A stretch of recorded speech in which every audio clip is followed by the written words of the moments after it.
Shelter Cove, California.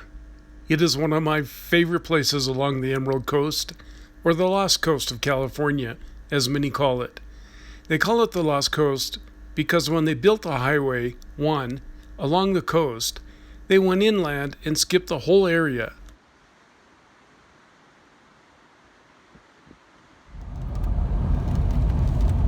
If you look on a map, you'll see where the road leaves the coast, about 30 miles north of Fort Bragg, and there are almost no roads all the way to a town called Petrolia.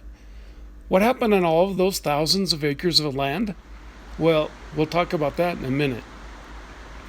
If you're coming from the south, you get to Shelter Cove by taking Highway 1 north of Fort Bragg. After many miles, you end up on a twisting route through marijuana country. There are a lot of famous towns along the way: Leggett, an historic inn called Benbow. At Garberville, you turn off to a road leading to Redway, and the tiny towns of Bryceland and Thorn Junction. Eventually, you end up in Shelter Cove. In the 1960s, Shelter Cove was destined to be a major tourist resort with a runway, a functioning water and sewer system, and many lots for sale. However, in 1971, something went tragically wrong on takeoff when the pilot of the DC-3 he was flying failed to remove the gust lock. That does generally affect an aircraft's ability to maneuver. The DC-3 clipped a sewage disposal building, then careened over the cliff and crashed 150 yards offshore. 18 people, many of which were part of the development team, perished. And as a result, development in Shelter Cove almost came to a halt. Some development has continued. In 1998, they flew in the Mendocino Light, which they discontinued to use in Mendocino, to Malcolm's Park in the heart of Shelter Cove.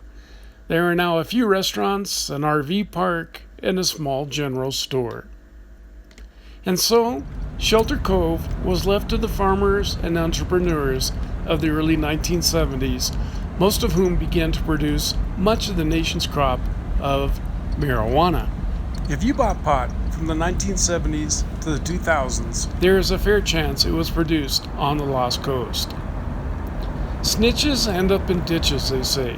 Humboldt County, where Shelter Cove sits, has the highest per capita number of missing persons of all of California. You would think that distinction would lie with Los Angeles. But once a person goes missing, the Humboldt County Sheriff immediately lists the person missing, unlike other jurisdictions that wait for 24 hours. But after that, almost nothing is done. Finding a missing person in the dense forest of Humboldt County is almost a lost cause. So why do I talk about the Shelter Cove area as a great place for people in the van life? Well, I like remote, and I also like a little anarchy. You can be sure on nearly every hilltop you pass, there is a marijuana farm. So when you travel in this part of Mendocino, Humboldt, or Trinity counties, you need to use your head. Don't stick your nose where it does not belong. Enjoy the rugged area and leave the locals alone to do their thing. Once you get this part of visiting this area, you will love everything about Shelter Cove. For example, the BLM controls a large tract of land called the Kings Range. They have a few camp areas for a cheap $8 a night. Then there is Cincoin Park, named after the local Indians, running 135 feet sheer down the cliff to the sea. Then there is a spectacular hiking trail that runs from Mattole, 25 miles down the coast, to Black Sands Beach.